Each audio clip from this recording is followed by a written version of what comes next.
અરજો હંમેશા યાદ રાખજો, સમાજને સાધવો સહેલો છે, પણ પરિવારને સાધવો અઘરો છે.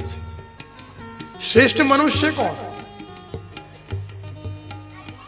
જે ભાગવતને જીવનમાં ઉતારે એ શ્રેષ્ઠ. સાંભળનાર ઘણા છે, પણ જેને જીવનમાં ઉતરી જાય એને શ્રેષ્ઠ ગણાય છે. અને જેના જીવનમાં ભાગવત રસધારા રૂપે વહેતું થઈ જાય એ પોતાના પરિવારમાં એને જીવતા આવડી જાય છે. અને આ કથા કેવી છે જેમાં ઉંમરનો કોઈ બાધ નથી. ઘણા લોકો કહેતા હોય ને કે ભાઈ શેની પત્રિકા આવી છે, કે કથાની પત્રિકા છે એટલે બધા યુવાનો વડીલોની પત્રિકા આપે, તમે જજો. કથા છે ને તમારે જવાનું છે. સામેથી મનુભાઈને ફોન કે મારા બાપુજીને લઈ જજો, 10 દિવસ લઈ જાઓ ને. પણ આ કથા ખાલી ઉંમરલાયક વડીલો માટે નથી. જો બે છે, પુરાણ અને મહાપુરાણ. જેમાં 5 ગુણ છે પુરાણ છે, પણ જેમાં 10 ગુણ છે મહાપુરાણ છે. અને પુરાણનો મતલબ શું? શાસ્ત્ર કહે કે પુરાણ એટલે શું? જે જ્યારે ક્યારે પણ જૂનું ના થાય એને પુરાણ કહેવાય. આજની કથા સાંભળીને તમને લાગશે કે આજની અત્યારની આપણી માટેની કથા છે. આ ભાગવત ક્યારે જૂનું થઈ શકતું જ નથી. ભાગવત સદાય નવું છે, તાજું છે. જે સત્સંગમાં રચ્યો પચ્યો મનુષ્ય છે એના વિચારો ક્યારે જૂના થાય નહીં. અને જે સત્સંગ પ્રદાન કરે એ ભાગવત ક્યારે જૂનું થઈ જ નથી શકતું. આ તો યુવાનો માટે છે, જેને જીવન જીવવું છે, જેને સમાજને ઉત્તમ માર્ગે લઈ જવો છે, એની માટે ભાગવત છે. જો સમાજનું કલ્યાણ કોણ કરશે? ધનથી થશે ના, બુદ્ધિથી થશે ના. જેનામાં શ્રેષ્ઠ સમાજના વિચારકો, ઉત્તમ વિચારકો જ સમાજનું ઘડતર કરી શકે છે. જેની પાસે ઉત્તમ વિચારો નથી એ સમાજને શું આપશે? તમે કોઈને કેટલું પણ ધન આપી દો, એનામાં સમજ નથી તો શું કરશે? એટલે ભાગવત જીવવાની સમજ આપી રહ્યું છે. ભાગવત જીવતા શીખવાડી રહ્યું છે. ભાગવત તમને ઘરમાં, પરિવારમાં, કુટુંબમાં અને ધર્મમાં કેમ જીવવું, કેમ બધાનો સમન્વય કરવો એ ભાગવત શીખવાડે છે. પરિવાર, સ્નેહી બંધુઓ, વેપારીઓ, સમાજના બંધુઓ, આ બધાને એક સાથે સાંકળીને દરેકનું કલ્યાણ કરવાનો ભાવ એટલે ભાગવત શ્રવણ કરવું. સંજોગો કેવા પણ હોય, પણ સમજ સારી હોય તો જીવ પોતાનું કલ્યાણ કરી શકે છે.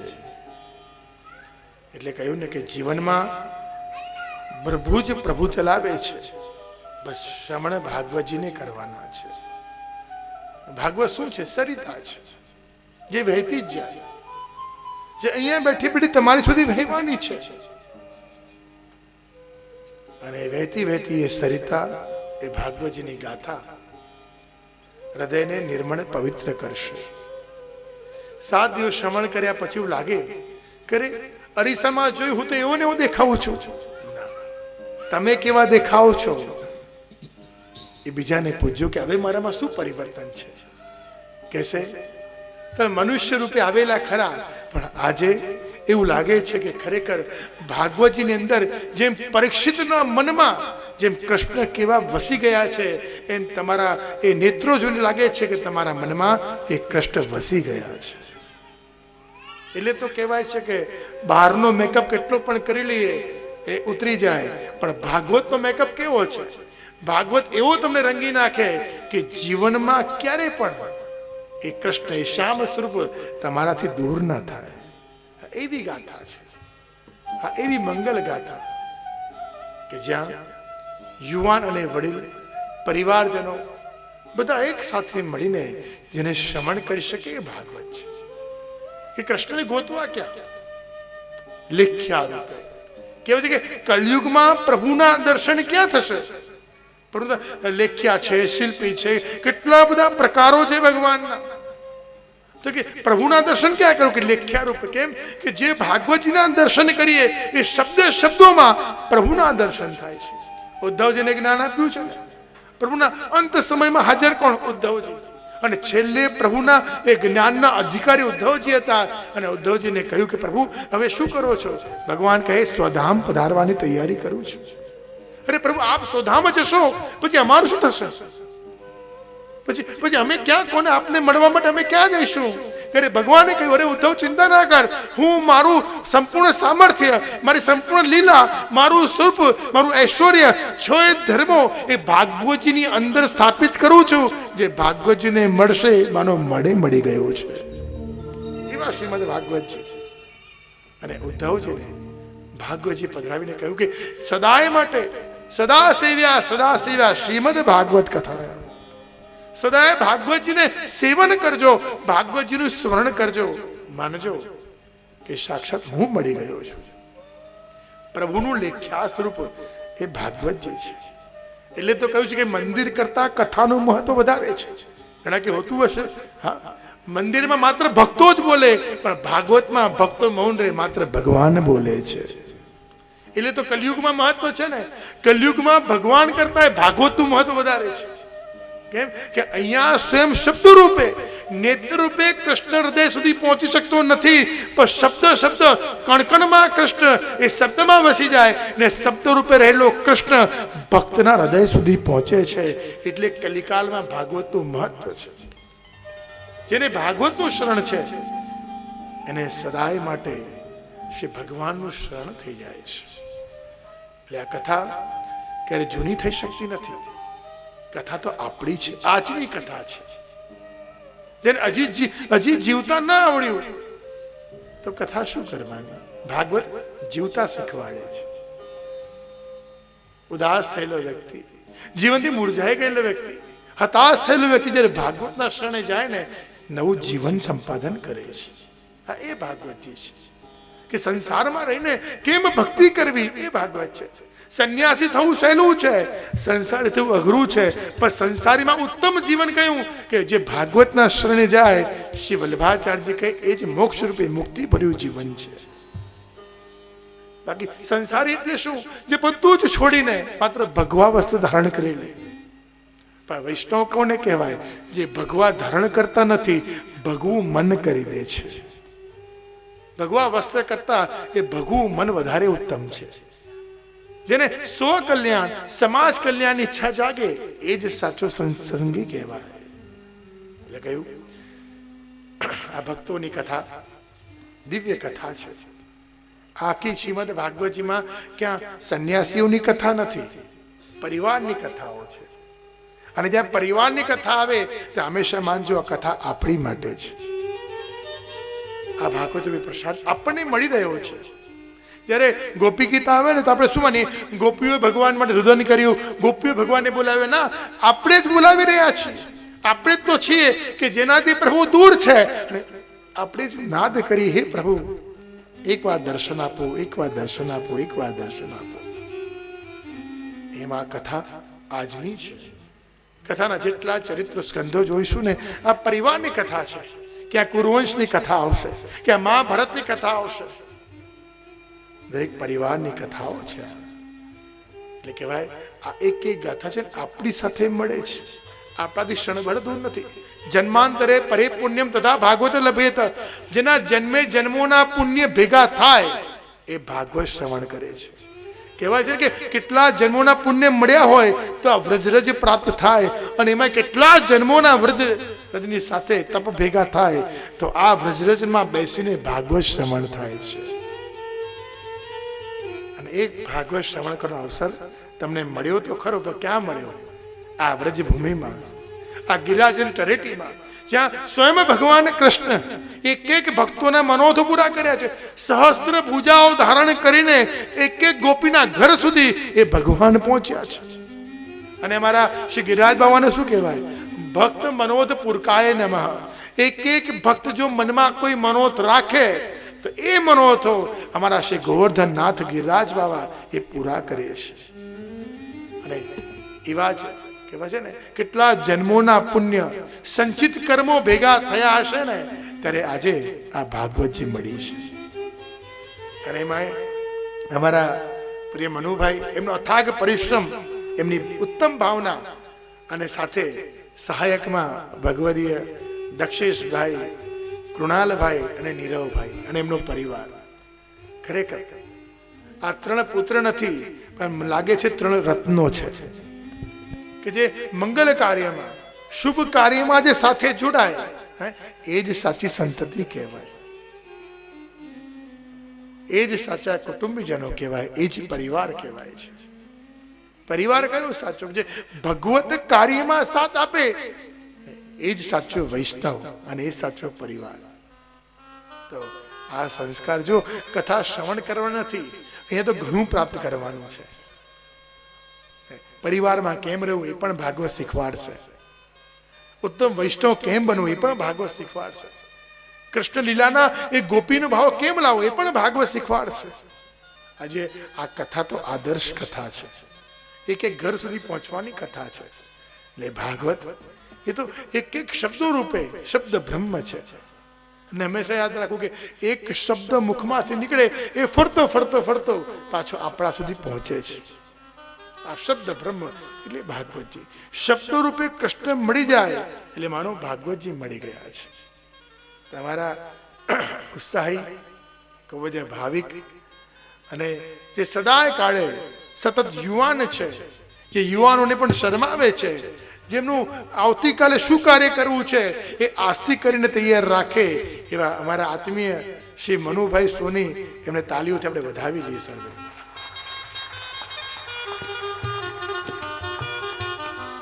જો ઠંડીના દિવસો છે, તાળીઓ પાડતા રહેશો, ગરમાવો આવશે. અને આજુબાજુમાં કોઈ સુઈ ના જાય ને એટલે તાળીઓ પાડીએ તો કથામાં મન જાય. આ કથા કેવી છે? ઘણા લોકો લાગે કે ઠંડી સારી છે, થોડો ઝાપકી મારી લઈએ, કાંઈ ચિંતા ના કરશો. ઊંઘ આવી જાય તો જગાડતા પણ નહીં કોઈને. ઘણા કથા પછી કહેતા મારી બાજુમાં સૂતા હતા બધા, કાંઈ વાંધો નહીં. આંખો ખોલી રાખી તો જોઈ શું લીધું? કાંઈ ના જોયું. પણ કાન ખુલ્લા છે તો ભગવાન એવા સ્વરૂપે પધારશે, તમે ક્યારેય અંદર આવવા ના દીધા હોય એવું અલૌકિક ગોપીઓનો કૃષ્ણ તમારી અંદર આવવાનો છે. કૃષ્ણના વિવિધ રૂપો છે. આપણે દ્વારકાનો કૃષ્ણ અહીંયા નથી, મથુરાનો પરાક્રમી કૃષ્ણ અહીંયા નથી, અહીંયા ઉપદેશ આપનારો ગીતાનો કૃષ્ણ પણ નથી. પણ ગોપીઓ ગોરસની માટલીને ફરે છે અને માટલીને ચોરનારો કૃષ્ણ એ અહીંયા બિરાજમાન છે.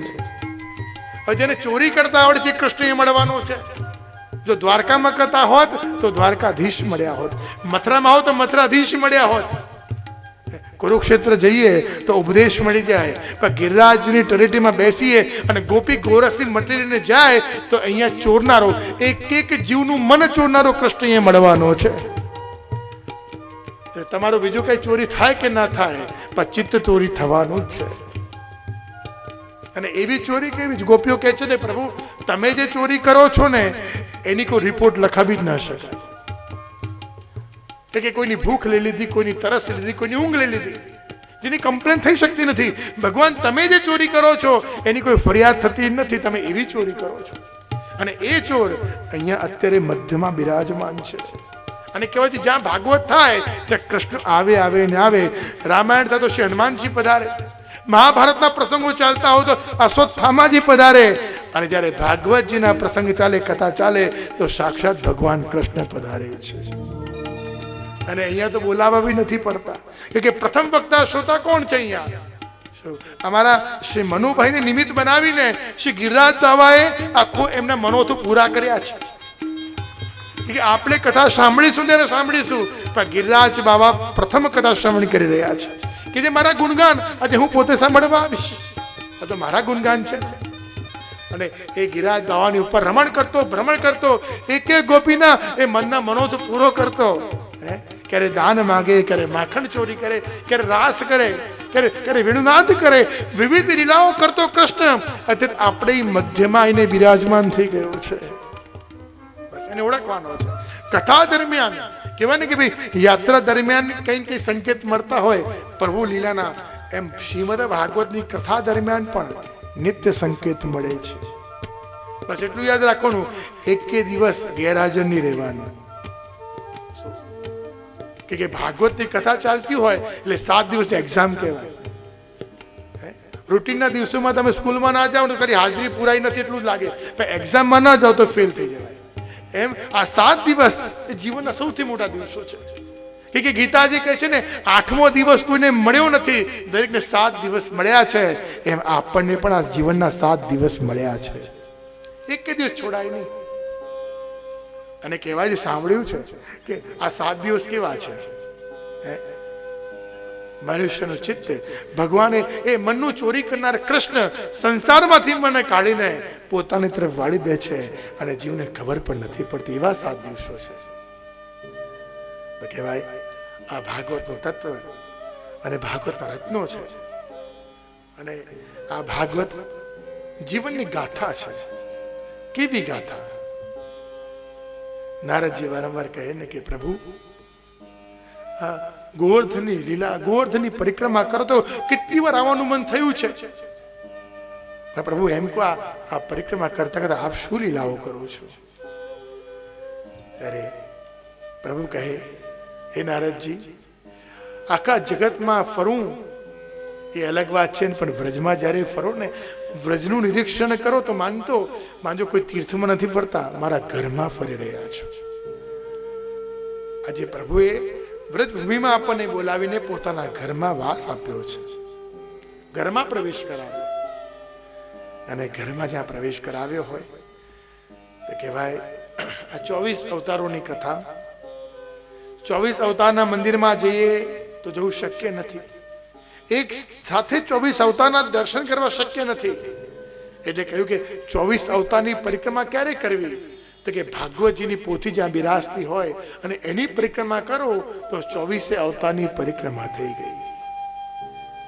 એવા શ્રીમદ ભાગવતજી અને એવા ભાગવતજીની ગાથા, ભારતના બધા તીર્થોની ગાથા અને તીર્થોની પરિક્રમા એટલે ભાગવતજીની પોથીની પરિક્રમા છે. અને હંમેશા પોથીજી મસ્તક ઉપર બિરાજે. જ્યારે માન દૂર કરવાનું મન થાય ને ત્યારે પોથીજી મસ્તકે બિરાજે છે. જો ક્યારેક ઘરમાં ઠાકોરજી પુષ્ટ કરાવ્યા હોય અને વલ્લભકુળ પાસે ગુરુ પાસે જઈએ કે મને પ્રભુ સેવ્ય કરી આપો, પુષ્ટ કરી આપો, અને પ્રભુ સેવ્ય થાય ત્યારે હંમેશા વલ્લભકુળ કહે લાવ મસ્તક આપજો, અને મસ્તક ઉપર ઝાંપીજી પધરાઈ ગઈ. કેમ? મનમાં વિચારે મસ્તક ઉપર કેમ, હાથમાં કેમ નહીં? કે જ્યારે મસ્તક ઉપર પ્રભુનું ચરણ આવે માનો માન દૂર થઈ ગયું. કેટલી વિવિધ લીલાઓ આવે છે. ઠાકોરજી રાધા કષ્ટકુંડ ઉપર રાધાજીની સાથે બેઠા છે અને સુંદર પૂનમનો ચાંદ નીકળ્યો અને પ્રભુએ કહ્યું અરે રાધાજી, આ ચંદ્રમાને જોઉં છું ને એટલે બસ આપનું મુખ દેખાય છે. આટલી વાતમાં રાધાજી માન કર્યું, અરે ચંદ્રમામાં તો દાગ છે. પ્રભુ એવું લાગે છે કે મારામાં દાગ છે એવું કહો છો, હવે તો વાત જ નથી કરી. ખૂબ મનાવવા પ્રયત્ન કર્યો, રાધાજી માને જ નહીં. ખૂબ પ્રયત્ન કર્યા, પ્રભુ અથાગ પરિશ્રમ કર્યો પણ રાધાજી ના માને. અંતમાં પ્રભુ સમજે કે રાધાજીને મનાવવાનો એક જ માર્ગ છે. શું? કે રાધાજીને બંને ચરણ પકડ્યા અને પોતાના માથે પધરાવ્યા, તરત રાધાજી માની ગયા છે. એવી રીતે સ્વામીજી પ્રભુને કહ્યું આપ માન કરો, અને પ્રભુએ માન કર્યું અને રાધાજી મનાવવા પ્રયત્ન કરી, માને નહીં. અંતમાં શ્રી રાધાજી સમજાયું કે પ્રભુએ જ લીલા કરી તે જ હું કરું, કે પ્રભુના બંને ચરણો લઉં અને મારા માથે પધરાવી દઉં. જ્યારે પ્રભુનું એ ચરણ જ્યારે મસ્તક ઉપર પધારે માનો માન દૂર થયું. કેટલાય વર્ષો પહેલા બ્રહ્મસમ લીધું હતું પણ પ્રભુ ઘરે નતા પધાર્યા, પણ આજે માન દૂર થયું ત્યારે પ્રભુને માથે પધરાવ્યા. પ્રભુએ માન દૂર કર્યું, મારી સાથે બોલવાની તૈયારી કરી અને આજે મારા ઘરે પધારે છે. એવી દિવ્ય કથા, દિવ્ય ભાગવતજીની કથા છે. અને ભાગવતજીનો મંડપ જગતનું સર્વશ્રેષ્ઠ સ્થાન. કોઈ કહે ને ક્યાં બેઠા છો? જો કોઈનો મોબાઈલ આવે, મેસેજ આવે ને એમના કરતા કે ભાગવતજીના મંડપમાં બેઠો છું, ના, આ દુનિયામાં સર્વશ્રેષ્ઠ સ્થાન જે છે, આનાથી પવિત્ર, આનાથી ઉત્તમ કોઈ સ્થાન નથી. એવા સ્થાને બેઠો છું જ્યાં કલયુગનો પ્રવેશ નથી. એવા સ્થાને બેઠો છું જ્યાં બેસીને મારા જીવનના બધા પાપ એક ક્ષણમાં ધોયા. એવા સ્થાને બેઠો છું કે જ્યાં નહીં પ્રવેશ વિધિ હરનો રે.